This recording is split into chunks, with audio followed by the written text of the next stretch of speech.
కనకదారాలో మేము ఈరోజు ప్రసాదం చేస్తున్నామండి.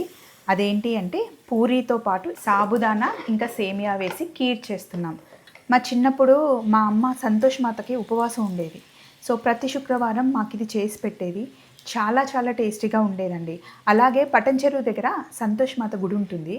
అక్కడ ప్రతి శుక్రవారం పూరి ఇంకా ఇలా సాబుదానా కీర్ ఇస్తారు. చాలా చాలా రుచిగా ఉంటుంది. ఈరోజు పొద్దున సడన్గా గుర్తొచ్చింది, ఇది చేద్దాము, ఈ ప్రసాదం మనం కనకదారాలో చేసి చూపిద్దాము అని చెప్పేసి ఇందాకే రెసిపీ చేశాను అండ్ వీడియో కూడా అప్లోడ్ చేసేసాను. మీరు చూసేయండి. చాలా కమ్మగా ఉండే కాంబినేషన్ అన్నమాట. మనం తయారు చేసుకున్న పూరి ప్రతి ఒక్కటి ఇలా పొంగుతేనే బాగుంటుంది. చక్కగా ఎర్రగా పూరీని కాల్చుకొని పూరీతో పాటు కీర్ కాంబినేషన్ చాలా బాగుంటుంది.